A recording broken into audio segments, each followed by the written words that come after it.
The best way to begin this video essay is to come back to the moment we're introduced to Conquest, which is right after the conclusion of the most devastating event to take place in the show so far, the Invincible War.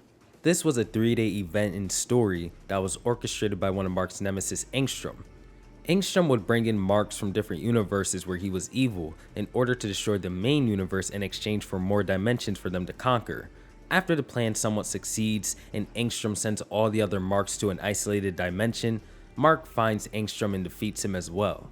Although all threats are now gone one way or another, the damage across the planet remains, and Mark is left to suffer with not only the rebuilding process, but the guilt of being the one who took the lives of so many people across the globe, even if there were alternative versions of himself. Now Mark is certainly not guilty, but we know how Mark is. He's gonna feel responsible for these actions, although he really shouldn't.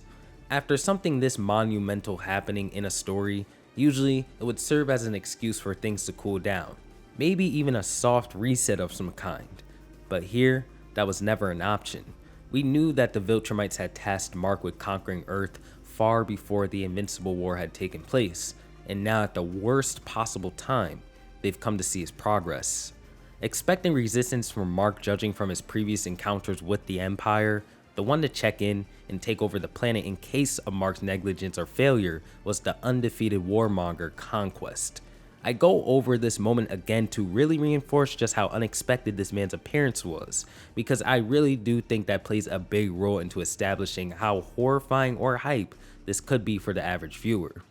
The way that Conquest simply floats in the sky above Mark instantly establishes some form of dominance, and him calling Mark a worm only backs this up. From the moment Conquest is introduced, we know from the jump that this is much worse than any kind of enemy Mark has faced, including the alternate versions of himself. Not only this, but we've seen Mark fight Viltrumites before and it's never ended well. It doesn't take a genius for us to know that Conquest is also older than most Viltrumites, only increasing his threat level. This does not seem to be a fight that Mark can win. For me, it's pretty reminiscent of running into a secret boss for the first time in a video game. If I had to be specific, the Moon Presence. If you know, you know. The fight just begins at a moment you really think it shouldn't, and Mark himself even points out that there couldn't be a worse time for this man to appear. Despite this, he's more than welcome to the challenge, and the two charge at one another. Now, there is a little bit of an equal back and forth to let us think that Mark was ready for the big boys, but Conquest shows us why he holds such a name and begins to stomp out Mark for 2 issues straight. Even with the help of Oliver and Eve, there is no chance for him to win. Conquest is simply too powerful and bloodthirsty, even for the likes of Mark after everything he's been through. When they're cornered and Conquest believes that he's managed to get rid of Eve for good, Mark decides to drop one of the hardest quotes in media. "I don't care how strong you are. I don't care how fast you are. I can see the future. You don't live to see tomorrow." Although this is my favorite quote from the fight, there are so many more that just go so crazy that you can't help but remember them all. It's pretty easy to have this fight stuck in your head because of all the badass quotes that Mark and Conquest drop in their fight to the death. And these quotes are only reinforced with the amount of effort you see both of these combatants putting out in this fight, especially Mark. You see that every punch he throws past a certain point is probably hurting himself more than it hurts Conquest, but he persists. Even when he can't open his eyes as his entire body's restrained, he persists. Even when he can no longer use his body to fight, he still persists. Through this, we manage to see the difference between Mark and Conquest. No, Mark and all Viltrumites as of now. We see the humanity that drives Mark forward. No matter what's in his way, he'll always fight. Not because he loves doing so or was made to do it like everybody else, but it's because he has people that he must love and protect.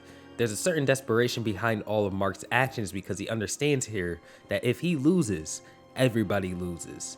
Mark cares for others more than he cares for himself, and that drives him relentlessly. This is why I've always seen the battle against Conquest as sort of an ending to Mark's initial character arcs. It culminates all of his struggles and growth to that point, and uses Conquest to challenge said growth.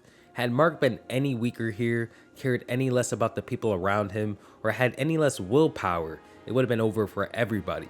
And I think this is another reason why Conquest is beloved. Because he doesn't only give us a spectacle of a battle while being a very interesting character, but he puts our protagonist that we've come to know and love to the greatest test he's had up until that point. and when he passes, we're forced to take in the fact that Mark really has grown. Conquest manages to do it all in his first appearance as a secret boss kind of character who just pops up out of nowhere and gets clapped by Mark. But thankfully, we soon find out that this isn't the end of his run just yet.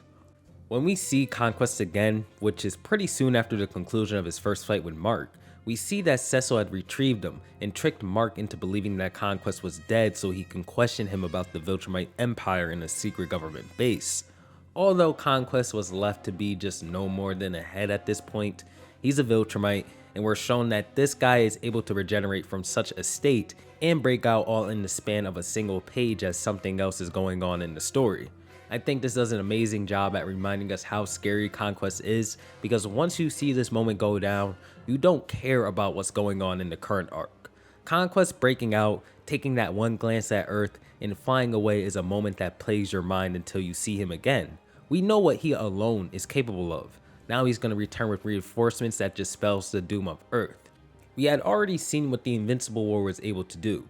Now we're going to have an army of way more powerful Viltrumites come back, and nobody but Cecil's aware of this. It's a genius way to keep Conquest in the reader's mind at all times despite him never being present, because we know he'll be back at some point. It's just a matter of when. Thankfully in the comics at least, it didn't take too long.